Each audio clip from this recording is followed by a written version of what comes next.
नमस्कार, welcome to मीमांसा academy. ये लेक्चर है MPPSC 2026 के लिए, जिसके अंतर्गत हम यूनिट 7 के PYQ देख रहे हैं, जिसमें हम देख रहे हैं 1994 से 1994 से लेकर 2025 तक जितने भी क्वेश्चन आपके मध्य प्रदेश प्री में आ चुके हैं या फिर मध्य प्रदेश जितने भी एग्ज़ाम लेता है, उन सभी एग्ज़ाम के जो PYQ हैं और जो मोस्ट IMP MCQ हो सकते हैं इस सीरीज में शामिल किए गए हैं। तो प्लीज़ लेक्चर वॉच करना। क्वेश्चन कहता है वर्गीकरण की आधारभूत इकाई क्या है। इसका आंसर है ऑप्शन बी, प्रजाति यानी कि स्पीसीज। प्रजाति यानी कि स्पीसीज जीवों के वर्गीकरण की सबसे छोटी और आधारभूत इकाई है। यह ऐसे जीव का समूह होता है जो आपस में प्रजनन करके जनन क्षमता यानी कि संतान उत्पत्ति कर सकते हैं, उसे कहते हैं प्रजाति। जो वर्गीकरण की सबसे आधारभूत और छोटी इकाई है। हुआ क्लियर? इसका आंसर क्या हो जाएगा? ऑप्शन बी हो जाएगा। विकासवाद का सिद्धांत किसने प्रतिपादित किया था? तो ध्यान रखना, एक बुक है। बुक कौन सी है? वो है on the origin of species.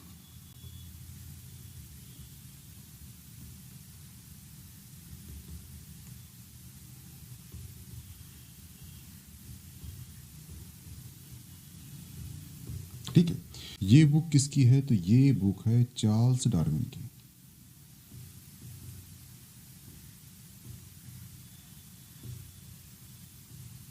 ठीक है, जो चार्ल्स डार्विन है इसने बुक लिखा है ऑन द ओरिजिन स्पीसीज, और इसमें जो है प्राकृतिक आवरण के सिद्धांत के आधार पर विकासवाद को समझाया है। इसका आंसर क्या आएगा? इसका आंसर हो जाएगा चार्ल्स डार्विन। हुआ क्लियर?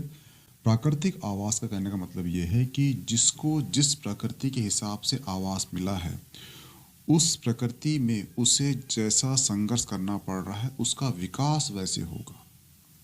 जैसे कि जिराफ लंबा है क्योंकि वो जिस जगह पर पैदा हुआ होगा वहाँ पर ऊंचे वृक्ष रहे होंगे, तो उसने गर्दन का ज़्यादा यूज़ किया।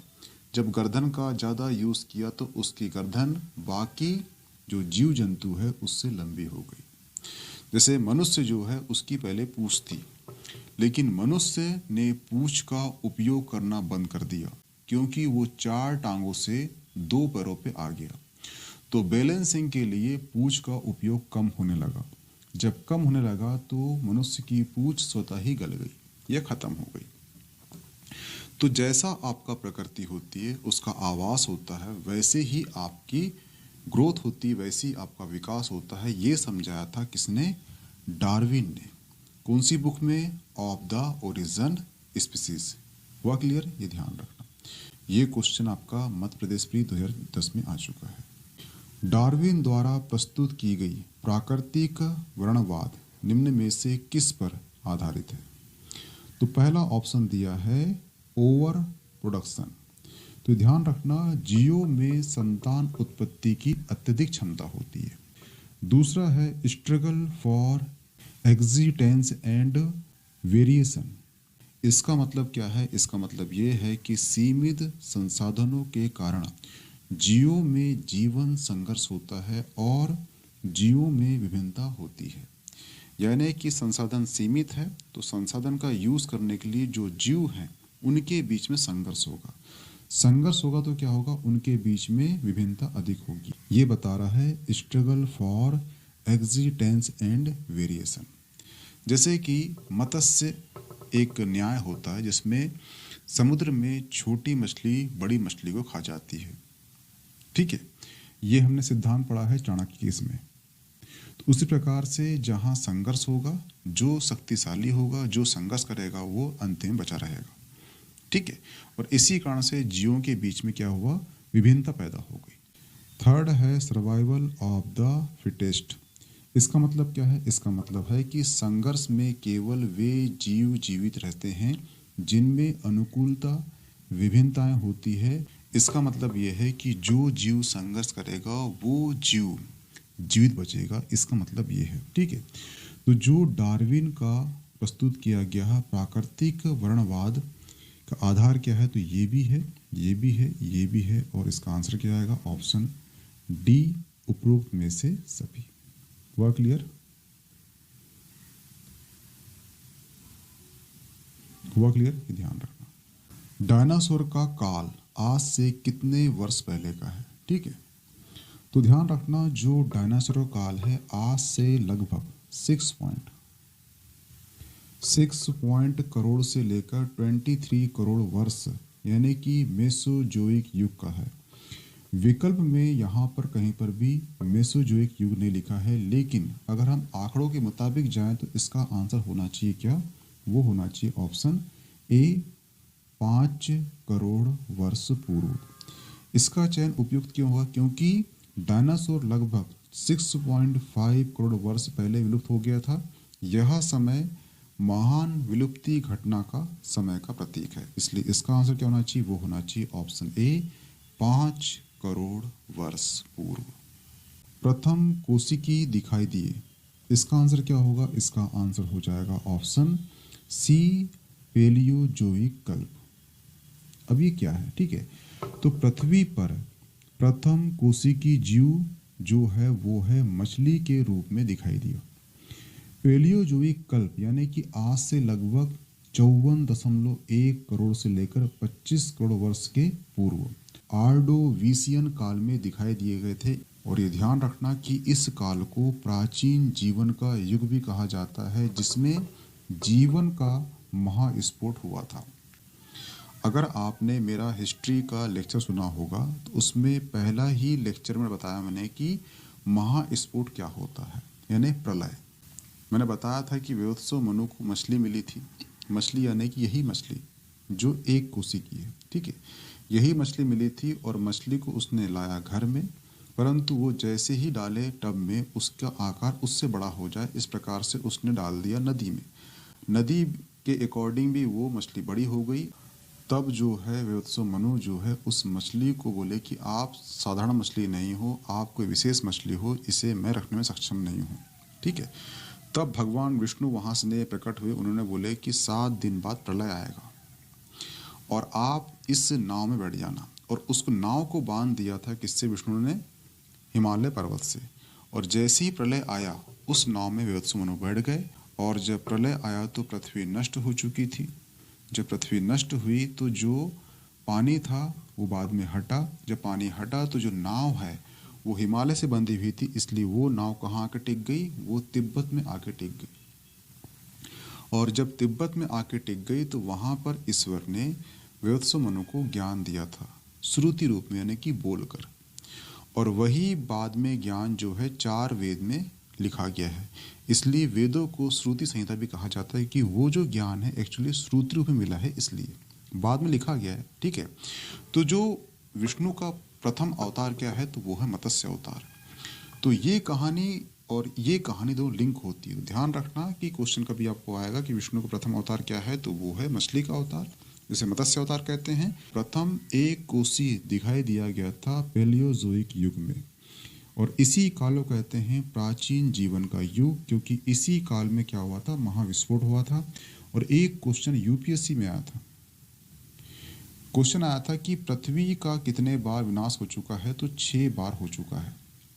अभी हम जो पढ़ रहे हैं लेक्चर, आप और मैं जो जीवन जी रहे हैं, ये एक्चुअली 7वीं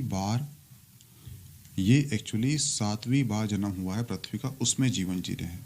तो कभी क्वेश्चन आया कि पृथ्वी कितने बार विनाश हो चुका है, तो वो हो चुका है 6 बार।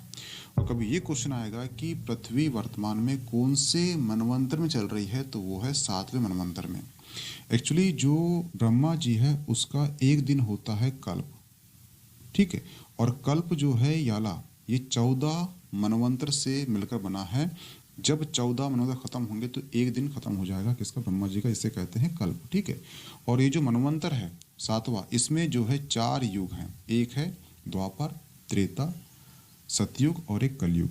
कलयुग जो है अभी स्टार्ट हुआ है कि कलयुग की जो एक एज है वो 4,32,000 वर्ष है, और अभी सिर्फ 5 या 6 वर्ष गुजरे हैं, अभी कलयुग की शुरुआत हुई है। तो ध्यान रखना, कभी क्वेश्चन आपको आएगा कि पृथ्वी का कितने बार विनाश हो चुका है, तो वो हो चुका है 6 बार विनाश हो चुका है। लेकिन कभी ये क्वेश्चन आएगा कि वर्तमान में कौन सा मनवंतर चल रहा है, तो वो चल रहा है 7वां मनवंतर चल रहा है, यानी कि इस कल्प में 14 मनवंतर हैं। ठीक है, तो ये क्वेश्चन आपका साइंस का भी है, ये क्वेश्चन आपका हिस्ट्री का भी है, तो ध्यान रखना चाहिए। ठीक है, जंतु विज्ञान अध्ययन करता है, तो ध्यान रखना जंतु विज्ञान जो है मृत और जीवित जो जानवर होते हैं उसका विस्तृत अध्ययन करता है। जंतु विज्ञान जो है यानी कि जूलॉजी जो है ये जीव विज्ञान की बायोलॉजी की एक प्रमुख शाखा है, जिसके जनक कौन है? इनके जनक है अरस्तु। वह क्लियर, ये ध्यान रखना। और ये क्वेश्चन जो है आपका उत्तर प्रदेश पीएससी में आ चुका है। फूलों के अध्ययन को कहते हैं, क्या कहते हैं? ध्यान रखना, जो फूलों का अध्ययन है वो कहलाता है एंथोलॉजी। इसका आंसर हो जाएगा ऑप्शन बी, एंथोलॉजी। ठीक है, अगर बात करें हम फ्रेनोलॉजी, ये क्या है? तो ये मस्तिष्क के विभिन्न भागों की क्रियाशीलता का अध्ययन करता है। ठीक है, अब आ जाइए ऑप्शन सी, वो है एग्रोइस्टोलॉजी। एग्रोइस्टोलॉजी यानी कि ये करता है घास के संबंधित अध्ययन करता है। अब आ जाइए ऑप्शन डी, पेलिनोलॉजी। इसका मतलब है कि विभिन्न प्रकार के जो परागकण हैं, परागकण, ठीक है, परागकणों का अध्ययन करता है। तो ध्यान रखना, फूलों का अध्ययन कहलाता है एंथोलॉजी। ठीक है, कीटों के वैज्ञानिक अध्ययन को कहते हैं, तो इसे कहते हैं ऑप्शन बी, एंटोमोलॉजी। ठीक है, अगर बात की जाए इक्थियोलॉजी की, तो इक्थियोलॉजी जो है ये मत्स्य और कार्यक इत्यादि का अध्ययन करता है। वह क्लियर। बात की जाए पैरासिटोलॉजी, जो पैरासिटोलॉजी है ये एक्चुअली परजीवियों का अध्ययन करता है। और जो बात की जाए ऑप्शन डी, मैकोलॉजी की, तो मैकोलॉजी जो है मोलस्का और उनके खेलों का अध्ययन करता है। वह क्लियर। तो इसका ध्यान रखना, कीटों का अध्ययन कहलाता है, वो कहलाता है एंटोमोलॉजी। क्योंकि ये क्वेश्चन कर चुका है तो अब बाकी क्वेश्चन कर सकता है।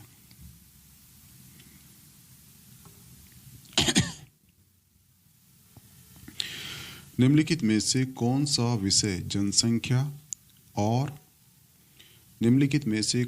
विषय जनसंख्या एवं मानव समुदाय के महत्वपूर्ण आंकड़ों के अध्ययन से संबंधित है? कौन सा अध्ययन है? तो वो है ऑप्शन सी, जननांकी। जननांकी क्या होता है? ये होता है डेमोग्राफी के अंतर्गत जनसंख्या और मानव समुदाय के समस्त निर्धारित तत्वों तथा उनके परिणामों का अध्ययन किया जाता है। इसके अंतर्गत जनसंख्या के आकार, क्षेत्रीय वितरण, बनावट, उसमें पाए जाने वाले परिवर्तन के उत्तरदायी कारण जैसे कि जन्म दर, मृत्यु दर, क्षेत्रीय संरचना, सामाजिक गतिशीलता का अध्ययन आदि किया जाता है। इसके अंतर्गत जनसंख्या के गुणात्मक और परिणात्मक दोनों ही पक्षों का अध्ययन विश्लेषण किया जाता है। वह क्लियर, ये ध्यान रखना। विभिन्न संस्कृतियों के वैज्ञानिक वितरण के तुलनात्मक अध्ययन को कहते हैं। तो ध्यान रखना, विभिन्न संस्कृतियों के वैज्ञानिक विवरणों का तुलनात्मक अध्ययन कहलाता है एथनोलॉजी। ऑप्शन ए सही हो जाएगा। वह क्लियर। अगर बात की जाए ऑप्शन बी की, तो जो बी है वो है एथनोग्राफी। एथनोग्राफी यानी कि विशिष्ट संस्कृति। अगर आपसे क्वेश्चन आता है विशिष्ट संस्कृति, क्वेश्चन आता है कि विशिष्ट संस्कृति का अध्ययन कहलाता है, वो कहलाएगा क्या आपका? वो कहलाएगा आपका एथनोग्राफी। लेकिन सांस्कृतिक का तुलनात्मक अध्ययन पूछता है तो उसका नाम होगा एथनोलॉजी। दोनों के नाम में थोड़ा सा अंतर है। एथनो दोनों में जहाँ लॉजी लग गया वहाँ पे होगा तुलनात्मक अध्ययन, और जहाँ पर ग्राफी लग गया वहाँ पे होगा विशिष्ट संस्कृति का अध्ययन। हुआ क्लियर। अब बात की जाए एथोलॉजी की। एथोलॉजी क्या कहलाता है? एथोलॉजी मतलब होता है मानव सहित सभी जंतुओं के व्यवहार का अध्ययन। जो मानव हैं या जितने जीव जंतु हैं उनके व्यवहार का अध्ययन होगा, वो होगा एथोलॉजी। लेकिन ध्यान रखना एक होगा एथिक्स। एथिक्स में जो है नैतिक आचरण, ये तो जानते हो आप, तो नैतिक आचरण कर्तव्य का जो मनोवैज्ञानिक है वो कहलाता है एथिक्स। ठीक है, ध्यान रखना एक वर्ड है एथिक्स, एक वर्ड है फिलॉसफी, एक वर्ड है दर्शन। तो एथिक्स कहलाता है आपका नैतिक आचरण कर्तव्य का मनोवैज्ञानिक। फिलॉसफी कहलाता है, उसका मतलब होता है, ये यूरोप में कहते हैं फिलॉसफी, इसका मतलब होता है कि ज्ञान से प्यार। और जो दर्शन है ये भारत में शब्द यूज होता है। दर्शन का मतलब होता है कि देख के सीखना। जैसे कि भगवान बुद्ध ने 4 अवस्था देखे, एक मरा व्यक्ति, एक जरा व्यक्ति, एक जवान व्यक्ति, एक संत देखा।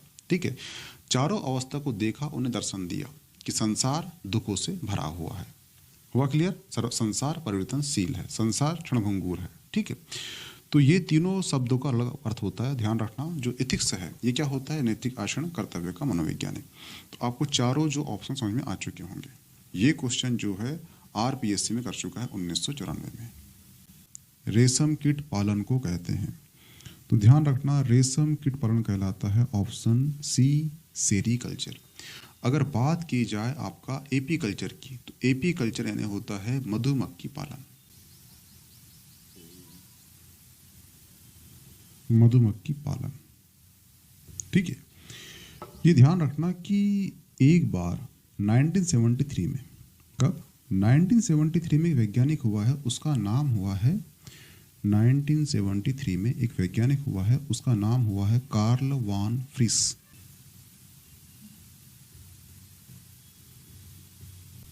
ठीक है, क्या नाम हुआ है? उसका नाम हुआ है कार्ल वान फ्रिस। तो ध्यान रखना 1973 में कार्ल वान फ्रिस ने एक खोज की थी उनने क्या? मधुमक्खी का वेगल डांस। ठीक है, वेगल डांस भाषा के अर्थ को समझाने के लिए जो मधुमक्खी डांस करती है और इस डांस के माध्यम से बताती है कि भोजन का स्रोत क्या है और भोजन कितने दूर है। किसके माध्यम बताती है? बताती है वेगल डांस के संबंध से। ठीक है, तो कभी क्वेश्चन आपको आ गया कि वेगल डांस संबंध किससे है, तो वो एक्चुअली मधुमक्खी से है। ये इसको याद इसलिए रखना क्योंकि इसी खोज के आधार पर 1973 में कार्ल वान फ्रिस को क्या हुआ था? फिजियोलॉजी यानी कि मेडिसिन या चिकित्सा का नोबेल प्राइज मिला था। ठीक है, तो वेगल डांस संबंध किससे है? वो है मधुमक्खी से। मैं बता क्यों रहा हूँ? क्योंकि मध्य प्रदेश जो मेंस हुआ था उसमें एक बार मधुमक्खी से क्वेश्चन आ चुका है 15 नंबर का, जब 19 के पहले सिलेबस था उसमें आ चुका है। तो क्वेश्चन आपसे बन सकता है कि वेगल डांस संबंध किससे है, तो वो है मधुमक्खी से। कार्ल वान फ्रिस ऐसे व्यक्ति रहे जिन्हें वेगल डांस की अध्ययन किया था कि मधुमक्खी जो है इस डांस के माध्यम से ही बताती है कि भोजन का स्रोत कहाँ है और भोजन यहाँ से कितने दूर है। वह क्लियर? ये ध्यान रखना। अगर बात की जाए हार्टिकल्चर की, तो हार्टिकल्चर जो है पुष्प और फल देने वाले पौधों का अध्ययन है। अगर बात की जाए फ्लोरिकल्चर की, तो फ्लोरिकल्चर क्या है? वो है सजावट के लिए काम आने वाले पुष्पों का अध्ययन। ठीक है, अगर क्वेश्चन आता है हार्टिकल्चर, तो इसका मतलब है कि वो फूल और पुष्प और फल देने वाले पौधों का अध्ययन करता है, लेकिन सजावट वाले जो पुष्प होते हैं उसका जो अध्ययन होगा वो होगा फ्लोरिकल्चर में। हुआ क्लियर? ये ध्यान रखना अंतर को। मधुमक्खी का उपयोग किया जाता है, ध्यान रखना मधुमक्खी का उपयोग किया जाता है एपी कल्चर में, मधुमक्खी पालन करके शहद उत्पादन किया जाता है। सब्जी के लिए काम आने वाले पौधों के अध्ययन कहलाते हैं, क्या कहलाता है? वो कहलाता है फ्लोरिकल्चर। हुआ क्लियर? लेक्सिकोग्राफी का संबंध किससे है? तो जो लेक्सियोग्राफी का संबंध है वो है शब्दकोश के संयोजन से। ऑप्शन बी सही हो जाएगा। कीट संवर्धन क्या है? ठीक है, तो जो कीट संवर्धन है ये एक्चुअली वृद्धि करने का विज्ञान, यानी कीटों की वृद्धि करने का विज्ञान कहलाता है कीट संवर्धन। जैसे ही केचुआ, जो केचुआ होता है ये एक्चुअली कृषक का मित्र होता है और इसे और एक नाम दिया जाता है, वो है भूमि की आंत कहा जाता है। केचुआ खाद व वर्मी कंपोस्ट पोषक पदार्थों से भरपूर एक उत्तम जैविक उर्वरक है। ठीक है, इसका आंसर क्या हो जाएगा? इसका आंसर हो जाएगा ऑप्शन ए, कीटों की वृद्धि करने का विज्ञान। हुआ क्लियर? जेरोटोलॉजी निम्नलिखित में से किसके अध्ययन संबंधित है? तो ध्यान रखना जो जेरोटोलॉजी है ये जीव विज्ञान की एक उपशाखा है जिसका संबंध वृद्ध व्यक्तियों से है। वृद्ध अवस्था में जो मांसपेशियां शिथिल हो जाती है, शरीर के अंग की जो युवा अवस्था की तरह कार्य नहीं कर पाती। आज के वैज्ञानिक इस बात का पता लगाने का प्रयत्न कर रहे हैं कि मनुष्य में बुढ़ापा या जो जीर्णोत्ता है लाने के लिए शरीर में कौन कौन से क्रियात्मक परिवर्तन उत्तरदायी है। वह क्लियर, ध्यान रखना। जीर्णोवृद्ध होने की प्रक्रिया के अध्ययन को क्या कहते हैं? इसके पहले पढ़ चुके हैं, वो कहते हैं जीरोटोलॉजी। पेडोलॉजी निम्न वैज्ञानिक अध्ययन संबंधित है। तो इसका संबंध किससे है? उसका संबंध है मिट्टी से। पेडोलॉजी के अंतर्गत मिट्टी, मृदा निर्माण, मृदा के प्रकार इत्यादि का अध्ययन किया जाता है। मृदा एक भौतिक घटक है जिसमें हरे पौधे कच्चे पदार्थों के रूप में जल, खनिज लवण प्राप्त करते हैं और मिट्टी भौतिक चट्टानों के अपक्षय से निर्मित होती है। वह क्लियर, ये ध्यान रखना। अस्थियों का अध्ययन विज्ञान की किस शाखा के अंतर्गत किया जाता है? ये किया जाता है ऑस्टियोलॉजी। ऑस्टियोलॉजी जो होता है ये अस्थियां या हड्डियों का अध्ययन है। जो ओरोलॉजी है इसका संबंध किससे है? इसका संबंध है पर्वत।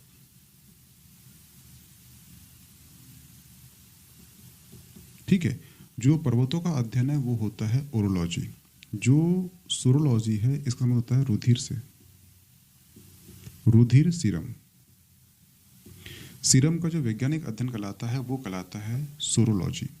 एक होता है जियोलॉजी, इसका मतलब होता है पृथ्वी की आंतरिक संरचना तथा उसमें पाए जाने वाले पदार्थों का अध्ययन। वह क्लियर, ध्यान रखना। हड्डियों की पढ़ाई विज्ञान की किस शाखा के अंतर्गत किया जाता है? इसका आंसर जानते हो आप, वो है ऑस्टियोलॉजी। सर्पों के विषय में जानकारी प्राप्त करना कहलाता है, वो कहलाता है सर्प यानी कि सर्पेटोलॉजी। ऑप्शन ए सही हो जाएगा, नाम से ही दिख रहा है। सर्पेटोलॉजी के तहत सर्पों का अध्ययन किया जाता है। और जो हर्पेटोलॉजी है ये जीव विज्ञान की वह शाखा है जिसके अंतर्गत उभयचर सरीसृप का अध्ययन किया जाता है। और आर्निथोलॉजी है, जो आर्निथोलॉजी है इसके तहत जो है पक्षियों का अध्ययन किया जाता है। और जो ऑप्शन डी है इक्थियोलॉजी, इसके अंतर्गत मछलियों का अध्ययन किया जाता है। वह क्लियर। क्वेश्चन करेगा आपसे हर्पेटोलॉजी, इसका संबंध किससे है? तो वो है उभयचर, उभयचरों से। और क्या है? सरीसृप, सरीसृपों से। ठीक है। जो आर्निथोलॉजी है इसका संबंध है पक्षियों से। वह क्लियर। और जो इक्थियोलॉजी है इसका संबंध किससे है? मछलियों से। वह क्लियर, ध्यान रखना। ठीक है, इस चीज का। निम्नलिखित में से बेमेल को ज्ञात कीजिए। बेमेल क्या है? तो बेमेल है इसमें साइकोलॉजी। कैसे? ध्यान रखना, जो फिजियोलॉजी है, जो पैथोलॉजी है, जो बैक्टीरियोलॉजी है, इनका संबंध किससे है? वो है जीव विज्ञान से। लेकिन और जो साइकोलॉजी है इसका संबंध है मनोविज्ञान से। इसलिए इन तीनों से अलग ये है। हाइड्रोपोनिक्स क्या है? तो हाइड्रोपोनिक्स क्या है? वो है मृदा विहीन उत्पाद संवर्धन। ठीक है, ध्यान रखना, जो मृदा होती है, ठीक है, तो ध्यान रखना जो हाइड्रो है ये एक्चुअली ग्रीक शब्द से आया है, ग्रीक शब्द से आया है। ठीक है, ये क्या था? ये था हाइड्रो, हाइड्रोवर। ठीक है, हाइड्रोवर से आया है, ये ग्रीक शब्द है। इसका अर्थ होता है जल। क्या होता है? जल होता है। क्या होता है? जल होता है। ठीक है, यानी कि इसका मतलब है कि मृदा के बिना भी आप कोई पौधा उगाते हो, ठीक है, या फिर पादप संवर्धन करते हो, उसे कहते हैं हाइड्रोपोनिक्स। वह क्लियर है? नहीं, बिना मिट्टी के पौधे को उगाना कहलाता है हाइड्रोपोनिक्स। ठीक है, इसमें होता क्या है? जो खनिज पोषक तत्व होते हैं उनका विलय का प्रयोग करके जल में पौधों को उगाया जाता है। यह पौधों को उगाने की ऐसी विधि है जिसमें भूमि यानी मिट्टी का उपयोग नहीं होता। ठीक है, तो ये आप ध्यान रखना। यहाँ पर जो है आपका जीव विज्ञान का पहला पार्ट समाप्त होता है। मिलते हैं नेक्स्ट पार्ट में। इसकी वीडियो मिल जाएगी आपको मीमांसा एकेडमी के टेलीग्राम ग्रुप में, तो प्लीज़ ज्वाइन कर लीजिए। Okay, thanks.